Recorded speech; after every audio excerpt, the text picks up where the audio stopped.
¿Qué tal, olímpicos de biología e interesados en esta bella ciencia? Mi nombre es Alberto Neri, exolímpico de la generación 2019 en Jalisco, y continuando con su preparación para competir en el tema de anatomía y fisiología animal, hoy hablaremos del aparato excretor. Como parte de su proceso de preparación, junto con mis compañeros hemos desarrollado materiales de apoyo para ayudarles a aprender de manera más fácil, buscar más información acerca de los temas, entre otras actividades bastante dinámicas. Así que les sugiero revisen la descripción de este video para acceder a ellas. En la Tierra primitiva, las reacciones que dieron origen a la vida sucedieron en un medio líquido. Es por ello que la química de la vida se conoce como húmeda, y la aparición de los organismos pluricelulares se acompañó de un mecanismo para que el medio interno también estuviera bañado en líquido, tanto en el interior como en el exterior de las células. Para regular la concentración de sustancias en estos líquidos aparecieron los primeros modelos del aparato excretor. Pero ustedes pensarán, ¿qué de elaborado puede tener la orina? Bueno, hay mucho más de lo que podemos imaginar. El aparato excretor colabora en dos procesos esenciales de la vida: la osmorregulación, que es el mecanismo de control de la concentración de los solutos en el medio líquido, así como el equilibrio entre la pérdida y la obtención de este líquido, por ejemplo el agua. Por otro lado, la excreción es el proceso de eliminación de los productos de desecho, en especial de los derivados del metabolismo de ácidos nucleicos como el RNA y el DNA, y de las proteínas, los desechos nitrogenados en general. Ambos, osmorregulación y excreción, son fenómenos de algo más grande, la homeostasis. Si lo analizamos, en los dos se busca el mantenimiento de una constante de concentración de las sustancias, y de no ser capaces de esto, muy probablemente nos llevaría a la muerte. Vamos atendiendo a cada uno por separado. La osmorregulación actúa en la concentración de las sustancias en nuestros líquidos corporales, en nuestro caso, la sangre y el líquido intersticial, o en los insectos, por ejemplo, simplemente la hemolinfa. Si atendemos al diagrama en la pantalla, la osmorregulación puede parecer una cascada. Primero se regula la concentración de sustancias en la sangre. Este líquido a su vez va a regular la concentración de sustancias en el líquido intersticial. Y finalmente el medio del líquido intersticial tendrá efecto en el citoplasma de las células. En el caso de los insectos, al tener hemolinfa, esta sustancia está en contacto directo con las células, entonces nos saltamos el paso del líquido intersticial. Pero en ambos casos, el objetivo final es mantener el citoplasma de las células estable. En pantalla aparece una leyenda que puedes anotar para no perder el hilo en la presentación. En un ejemplo rápido, tenemos un capilar sanguíneo, un túbulo de transporte, y ese cúmulo de células que vemos a la mitad de la pantalla es un epitelio de transporte. Estos epitelios de una capa o de varias capas de células están especializados en mover sustancias de un sitio a otro. El flujo de la sangre es hacia la derecha y el flujo de líquido del túbulo de transporte es hacia la izquierda. La sangre trae consigo sal o cloruro de sodio. En este organismo, al parecer, la sal debe de ser eliminada. Es por ello que pasa desde la sangre al túbulo de transporte. En él va a ser colectado en un conducto central que finalmente terminará en un espacio de secreción, a través del cual se eliminará el líquido y junto con él la sal. Pero en realidad los epitelios de transporte tienen una función sumamente importante y que podemos resumir. Garantizan que todo lo que entra o sale de un sitio a otro haya pasado antes por una membrana selectivamente permeable. Esto nos ayudará a no eliminar sustancias que no deberían o a eliminar sustancias de manera selectiva. Otro concepto clave de la osmorregulación es la ósmosis, el movimiento de agua de un sitio a otro a través de una membrana de nueva cuenta selectivamente permeable. Si quieres conocer más de este proceso, puedes acudir a los videos de transporte celular en este canal. Como observamos en la imagen, el movimiento de agua se da desde una solución más diluida hacia una más concentrada. Hay otro término clave aquí, la osmoralidad, la medida de concentración de solutos en un litro de solución como lo es el agua. Para que haya un movimiento por ósmosis, debe de haber una diferencia en los valores de osmoralidad entre las dos sustancias. Y recuerden, el agua siempre pasará desde el líquido menos concentrado o con menor osmoralidad hacia el que tiene la mayor osmoralidad. En general, mientras el movimiento por ósmosis no se ve afectado, ambas sustancias tendrán al final la misma concentración de solutos, la misma osmoralidad. Esto nos indica que ambos líquidos son isoosmóticos. Cuando ambas soluciones son isoosmóticas, en realidad ya no hay una difusión por ósmosis, ya no hay un movimiento desde una solución diluida a una solución concentrada. En realidad, hay un movimiento de agua general, que es el flujo del agua común, sin embargo ya no hay un evento de ósmosis como tal. En el caso de la imagen, no son isoosmóticas. Como podemos observar, hay una solución más concentrada o con una osmolaridad mayor. En este caso la nombraremos hiperosmótica. Y a la solución diluida, que es el caso contrario, es una hipoosmótica. Pero, como podemos saber, la vida nunca la ha tenido facilita, ni mucho menos. En realidad hay varios desafíos en cuanto a cómo regular el medio interno del medio externo. En este caso tenemos 3 ejemplos de animales. Los animales dulceacuícolas o que viven en agua dulce, los animales marinos que viven en el mar y los animales terrestres como nosotros. El agua dulce tiene una baja concentración de solutos en general, por lo que en comparación con los animales que viven en ella es hipoosmótica y el animal es hiperosmótico. En el caso del agua del mar, obviamente está muchísimo más concentrada en solutos, por lo que el medio es hiperosmótico y el animal es hipoosmótico al medio.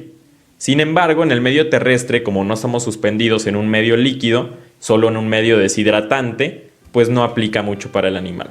Para solucionar estos problemas de que ya soy hiperosmótico, que ya soy hiposmótico, etcétera, etcétera, hay 2 soluciones generales. El osmoconformismo es cuando el animal es isoosmótico con su medio.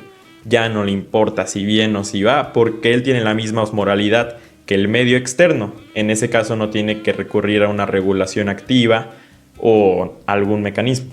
Esta alternativa está solo disponible para los animales marinos, debido a que si tú tomas la osmolaridad externa del agua dulce, pues simplemente no podrías vivir. En cambio, la osmolaridad del mar permite cierta flexibilidad a la vida. De manera directa podemos asumir que los animales dulceacuícolas y los terrestres en general somos animales osmorreguladores. Somos capaces de regular nuestra osmolaridad interna, ya sea siendo hipoosmótico o hiperosmótico a su medio, si hablamos de los dulceacuícolas, y en nuestro caso, que somos animales terrestres, definitivamente tenemos que regular nuestro medio interno a como dé lugar, con tal de no perder agua en este proceso de deshidratación. Además, no importando si el animal es osmoconformista u osmorregulador, podemos encontrar otras 2 grandes características. Los animales estenoalinos son aquellos que no resisten a cambios drásticos en su osmolaridad interna y externa. Por otro lado, los animales eurialinos son aquellos que sí pueden resistir a estos cambios, quizás por características del grupo que les dieron esa adaptación al medio. Como ejemplo del animal estenoalino tenemos al conocidísimo pez dorado que regalan en las ferias de Estados Unidos, ya que aquí no pasa eso. Y como ejemplo de un animal eurialino tenemos al salmón, que como varios sabemos, se desarrolla y madura en el océano, y cuando tiene que liberar los huevos, nada cuesta arriba en agua dulce. Tiene que resistir a estos cambios de osmolaridad de manera extrema. Profundicemos en las distintas adaptaciones y mecanismos de los grupos animales. Como primer caso, la mayoría de los invertebrados marinos optan por el osmoconformismo. Evolutivamente ha sido más sencillo dejarse llevar, en este caso por la osmolaridad del medio, al no invertir energía en regular la concentración de los líquidos internos. En el caso de los peces óseos que habitan en el mar, hay un constante peligro de perder agua por la alta osmolaridad del medio, que llevaría los líquidos corporales del animal hacia afuera por simple ósmosis. Ante ello, como observamos en el diagrama, los peces realmente beben grandes cantidades de agua, y aunque en ellas se incluyen solutos como las sales en alta cantidad, para regular las concentraciones excretan estos iones salinos por los epitelios en branquias. Sin embargo, el agua sale con ellos por pérdida osmótica. Pero en sí hay una compensación en las grandes cantidades bebidas previamente que sustituyen las perdidas. Además, también se excretan sales en la orina, y como los mecanismos para producirla optimizan la reabsorción de agua, la estrategia ha funcionado para este grupo. Los condrictios, grupo al que pertenecen los tiburones y quimeras, enfrentan el mismo problema que los peces anteriores. Sin embargo, poseen distintos mecanismos. Las sales tienden a difundirse al interior por branquias. Sin embargo, los riñones de los tiburones pueden lidiar con ello fácilmente, además del trabajo de una glándula rectal con funciones de eliminación de estas sales. Pero los tiburones tienen otra carta bajo la manga. El producto del metabolismo de ácidos nucleicos y proteínas, en su caso, es la urea, y en altas cantidades. Además, cuentan con otros solutos orgánicos, como el óxido de trimetilamina o TMAO, que protege a las células del daño por las concentraciones de urea. Las concentraciones de urea y TMAO en los líquidos corporales hacen que estos tengan una osmolaridad poco mayor a los 1000 miliosmoles por litro, o séase, que los tiburones son un poco hiperosmóticos al agua del mar, caso contrario de los peces marinos. En los grandes tiburones el agua entra desde el mar en pequeñas cantidades por ósmosis. Los peces de agua dulce se enfrentan al problema inverso que los peces marinos. El medio es hipoosmótico, por lo que corren peligro cuando el agua entra en gran cantidad al organismo, capaz de disolver los líquidos a un grado insostenible. Priorizan acumular sales y solutos para mantener su osmolaridad ideal interna, ante la constante entrada de agua cuando comen. Caso curioso, en las branquias captan cloro, y el sodio le sigue naturalmente al igual que agua. En este caso, la orina de los peces está muy diluida, tanto como le es posible y óptimo, para reservar tantas sales como pueda. Y veamos, algunos animales habitan en aguas temporales, como estanques o inclusive charcos. Los tardígrados son geniales debido a que pueden sobrevivir cuando el agua desaparece. Al desecarse, liberan la mayoría de sus líquidos corporales sin morir, quedan en un estado de latencia. Esta capacidad es conocida como anhidrobiosis. La clave está en la composición de sus membranas, que no se desarman gracias a compuestos como la trealosa. Aún está en investigación qué es lo que les confiere esta genial capacidad. No hay caso más triste que el nuestro. El medio terrestre, por la exposición al sol, es potencialmente deshidratante. Sin embargo, desarrollar adaptaciones para conservar un medio interno líquido estable nos permitió conquistar estos novedosos espacios. Como dato, nosotros moriríamos si perdemos el 12% de nuestros líquidos corporales. Una de las adaptaciones ante la desecación han sido las cubiertas corporales, exoesqueleto en insectos, concha en moluscos terrestres o nuestra propia cubierta queratinizada. Los compuestos en estas cubiertas las hacen impermeables y protegen las regiones blandas, húmedas y potencialmente afectadas ante el alto daño por la pérdida de agua. Pero en general, nuestra más grande táctica es reabastecernos de agua constantemente, con el fin de compensar las pérdidas naturales en los procesos del cuerpo. La obtenemos al beber literalmente, cuando nos alimentamos e, importante de mencionar, en el agua metabólica.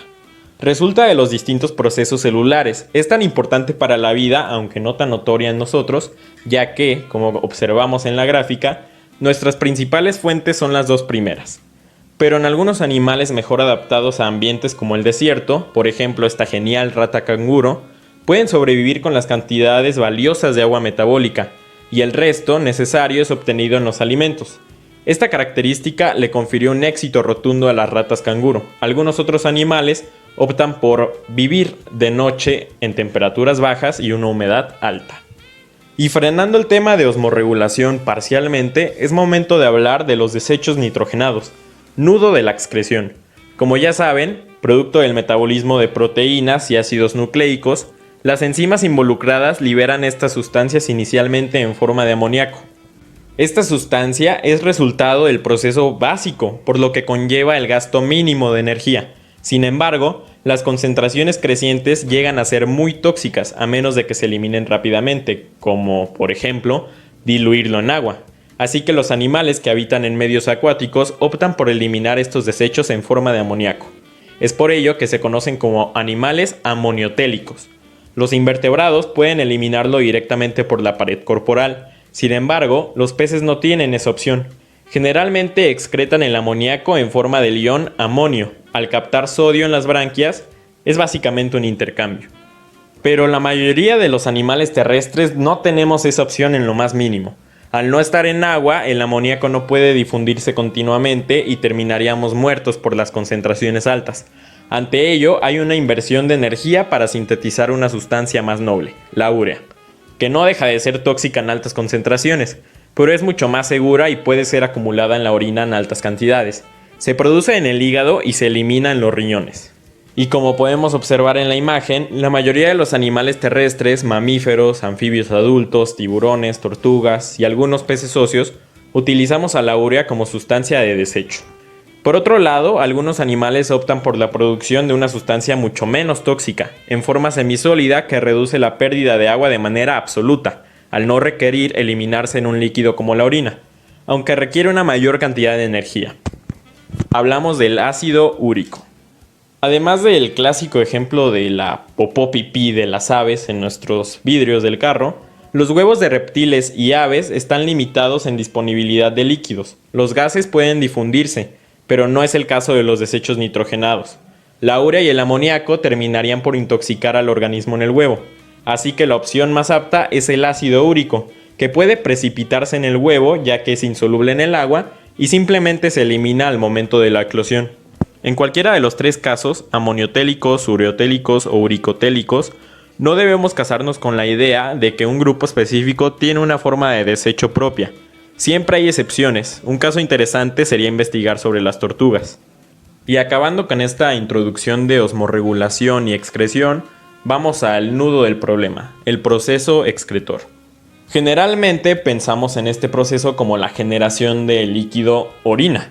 Sin embargo, tiene distintas etapas y distintos pasos que podemos comprender a continuación. El primero es la colecta del líquido corporal, la sangre, el líquido celómico, la hemolinfa, depende de cuál sea el animal en cuestión. El segundo paso es la filtración de este líquido por una membrana selectivamente permeable, quizás una monocapa de epitelios de transporte. Retienen células, proteínas y otras moléculas grandes que estén disueltas. La presión hidrostática o la presión, por ejemplo, de la sangre hace que el agua y pequeños solutos como las sales, azúcares, aminoácidos y desechos nitrogenados pasen al filtrado. Esta primera filtración no fue selectiva al completo, por lo que es importante recuperar todas las moléculas que son de utilidad. Ello se conoce como reabsorción selectiva. Mediante transporte activo se recuperan sustancias como glucosa, ciertas sales o aminoácidos que pasan al líquido corporal.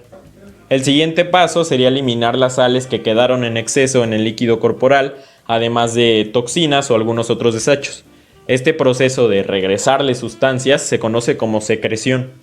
El movimiento de solutos, tanto en reabsorción como en secreción, regula el movimiento osmótico del agua, así que podríamos tener una orina muy concentrada o muy diluida según el movimiento de este líquido. Finalmente, el filtrado procesado se excreta fuera del sistema del organismo en forma de orina, como podemos ver al final. En la siguiente imagen aparecen estos pasos resumidos y concentrados. Finalmente, amigos, hemos terminado con este primer video del aparato excretor. En el siguiente video trataremos mucho más a fondo los diversos sistemas excretores en los grupos animales, además de un enfoque bastante importante en la nefrona, la unidad morfofuncional de nuestros riñones. Sin más que decir, muchas gracias por ver este video. Como dice el buen amigo de la imagen, espero puedan darle like y suscribirse. Nunca pensé que iba a decir eso. Y espero que les haya gustado bastante y les haya servido. Y sigan en el siguiente video y respondan los materiales de apoyo. Muchas gracias.